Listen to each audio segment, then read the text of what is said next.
Hi friends, ஒரு கிராமத்து ஸ்டைலில் பால் கொழுக்கட்டை ரெசிபி பார்க்கலாம். பால் கொழுக்கட்டை உடனே பாலில் செய்கிறதா பால் கொழுக்கட்டை அப்படின்னு நினைக்காதீங்க.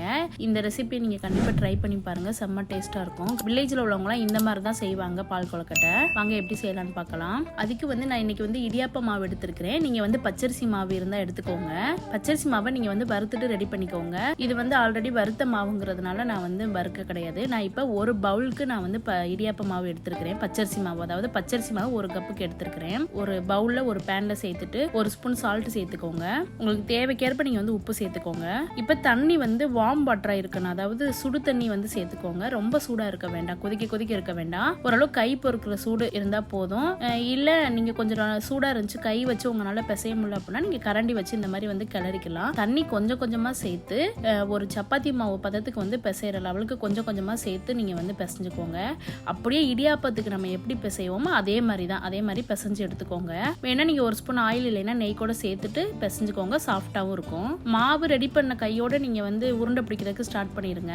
இப்ப நம்ம குட்டி குட்டி பால் சைஸுக்கு நம்ம உருண்டை பிடிச்சிக்கலாம். உருண்டை ஷேப்லயும் பிடிச்சிக்கலாம், இல்லைன்னா நீள் வாக்குல குச்சி குச்சியாவும் பிடிச்சிக்கலாம். நமக்கு உங்களுக்கு என்ன மாதிரி விருப்பமோ அந்த மாதிரி நீங்க பிடிச்சிக்கோங்க. மாவு ரொம்ப கனமா பிடிக்காதீங்க, ரொம்ப உள்ள வேகாது, மாவா இருக்கும். அதனால கொஞ்சம் சின்ன சின்ன பாலா இருந்தீங்கன்னா அதுவே வெந்து வரும்போது கொஞ்சம் பெருசாகிக்கிறோம் சைஸ். குலோப் ஜாமுன் எப்படி சின்னதா இருக்கும் அப்புறம் ஊறி ஊறி பெருசாகும், அது மாதிரி இதுவுமே சின்ன சேஃபா நம்ம உருட்டிக்கிட்டோம் அப்படின்னா அது கொஞ்சம் பெருசாகும் வெந்து வரும்போது.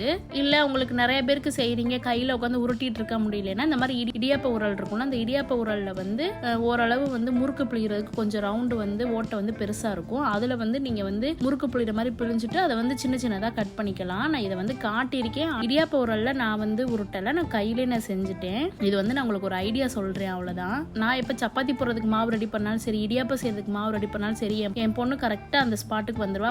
அம்மா மாவு கொடுங்க, நானும் உருட்டி தரேன்ட்டு மாவை இது பண்ண ஆரம்பிச்சிருவா. இப்ப பாப்பாவும் நானும் சேர்ந்தே தான் மாவு உருட்டிட்டு இருக்கிறோம். அவளுக்கு நான் எப்படி உருட்டுன்னு சொல்லி கொடுத்துட்டு இருந்தேன். அவ குட்டி குட்டியா பாதி பால் அவ தான் உருட்டி போட்டிருப்பா. அதுல குழந்தைங்க செய்யறதானே சின்ன சின்னதா முன்ன பின்ன அப்படி நம்ம செஞ்சுக்கலாம். ஒன்னு சைஸ் பெர்ஃபெக்டா பார்க்க தேவையில்லை. நாங்க சின்ன வயசுல இருக்கும்போது பால் கொழுக்கட்டை செய்யறோம் அப்படின்னா ஃபேமிலியோட எல்லாருமே சேர்ந்துட்டு கொஞ்சம் கொஞ்சமா மாவு எடுத்து உருட்ட ஆரம்பிச்சிருவோம். நான் அதிலே பாதி பச்சரிசி மாவுல நாங்க சின்ன வயசுல சாப்பிட்டு இருக்கிறோம். பாதி மாவு எங்க வாய்க்குள்ளே போயிடும். கொழுக்கட்டைக்கு மாவு கூட பத்தாது, அந்த அளவுக்கு நாங்க காமெடி பண்ணியிருக்கோம். நான் பால் கொழுக்கட்டை, இந்த பணியாரம், இந்த பால் பணியாரம், இந்த மாதிரி ரெசிபி எல்லாம் இருக்கு. இதெல்லாம் நான் எங்க அம்மாச்சி கிட்ட தான் கத்துக்கிட்டேன். அவங்க தான் இதெல்லாம் நாங்க சின்ன வயசுல நாங்க லீவுக்கு அவங்க வீட்டுக்கு போகும்போது செஞ்சு தருவாங்க. அப்பெல்லாம் இந்த பஜ்ஜி, போண்டா, வடை இதெல்லாம் அதிகமா செய்யறத விட இந்த மாதிரி ரெசிபி தான் அதிகமா எங்களுக்கு செஞ்சு தருவாங்க. அவங்கலாம் மாவு இந்த மாதிரி இன்ஸ்டன்டா இருக்காது. உடனே பச்சரிசி எல்லாம் ஊற வச்சு ஆட்டுக்கல்லே ஆட்டி உடனே செய்வாங்க. செம்ம டேஸ்டா இருக்கும். இப்ப பால் கொழுக்கட்டை செய்ய ஸ்டார்ட் பண்ணிடலாம். ஒரு அடிக்கனமான ஒரு பாத்திரம் எடுத்து வச்சுக்கோங்க. நீங்க எந்த பாத்திரத்துல உங்களுக்கு எவ்வளவுக்கு பால் கொழுக்கட்டை வேணும் அப்படிங்கறத பார்த்துட்டு நீங்க தண்ணி கொஞ்சம் ஒரு கால்வாசிக்கு சேர்த்துக்கோங்க. நான் இன்னைக்கு சுடு தண்ணியாவே உள்ள சேர்த்துட்டு நீங்க நல்ல தண்ணியை சேர்த்துட்டு நல்லா கொதிக்க விட்டுருங்க. நல்லா கொதிச்சு தண்ணி பபிள்ஸ் வரணும். அப்போதான் நம்ம இந்த உருட்டி வச்சிருந்த பால்ஸ் எல்லாம் உள்ள சேர்க்கணும். இல்ல அப்படின்னா பச்சரிசி மாவு உடஞ்சு கரைஞ்சு தண்ணியோட தண்ணியா போயிடும். அதனால இந்த தண்ணியோட பதத்தை கரெக்டா பாத்துக்கோங்க. நல்லா கொதிச்சு வரணும். தண்ணி கொதிச்சு வரும்போது இப்ப உருட்டி வச்சிருக்க பாலை உள்ள சேர்த்துக்கோங்க. ஒண்ணு எடுத்து போடுங்க. ஆல்ரெடி நம்ம உருட்டுற பிளேட்ல கொஞ்சம் ஆயிலோ நெய்யோ தடவிட்டு அதுல உருட்டி வச்சோம் அப்படின்னா இந்த மாதிரி ஒட்டாம பிளேட்ல ஒட்டாம அது உருண்டு தண்ணியில போய் விழுந்துரும் சாய்ச்சி விட்டோம் அப்படின்னா. அப்படி இல்லைன்னா நீங்க ஒண்ணு கையில எடுத்து நீங்க போட ஆரம்பிச்சிருங்க. உருட்டின எல்லா பாலையும் உள்ள சேர்த்ததுக்கு அப்புறம் மூடி வச்சு ஒரு 5 நிமிஷத்துக்கு கரண்டி எதுவுமே போடாதீங்க. 5 நிமிஷத்துக்கு நல்லா வேக விடுங்க. கொஞ்சம் சிம்லே வச்சுக்கோங்க, கரைஞ்சு போயிடக்கூடாது. அதுக்கெல்லாம் மற்றதுக்கு நம்ம ரெடி பண்ணிக்கலாம். இப்போ நான் எந்த கப்பில் நான் அளந்தனோ அந்த கப்புக்கு 1/4 கப்பு பாசி பருப்பு வேக வச்சு எடுத்துருக்கிறேன். 1 கப்பு மாவுக்கு நான் 3/4 கப்பு வெல்லம் நான் பிடிச்சி வச்சிருக்கேன். நீங்க இனிப்பு கூடுதலாக வேணா நீங்க 1 கப்புக்கு 1 கப்பு மாவுக்கு 1 கப்பு வெல்லம் கூட சேர்த்துக்கலாம். ஏன்னா நம்ம தண்ணியை அதை செய்ய போறோம். அதனால கொஞ்சம் வெல்லம் கூடுதலாக போட்டாலும் ஒன்றும் பிரச்சனை கிடையாது. அப்புறம் 1/4 மூடி தேங்காய் திருவி வச்சு தேங்காய் பூ சேர்த்தீங்கன்னா டேஸ்டா இருக்கும். இப்ப பாருங்க உருண்டை கொஞ்சம் கொஞ்சமா நல்லா வெந்து வந்துருச்சு. இப்ப வெந்து வந்ததுக்கு அப்புறம் நீங்க கொஞ்சோண்டு பச்சரிசி மாவு தண்ணியில கரைச்சு உள்ள சேர்த்துக்கோங்க.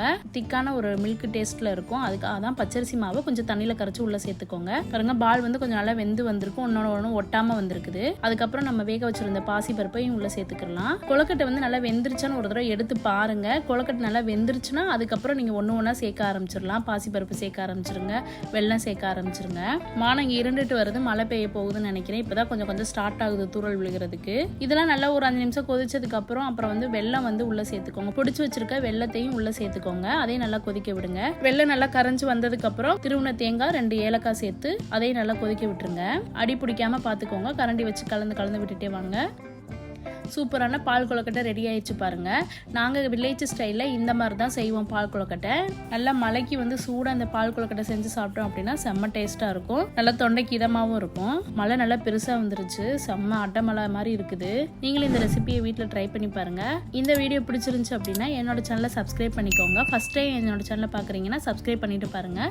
தேங்க்யூ ஃபார் வாட்சிங்.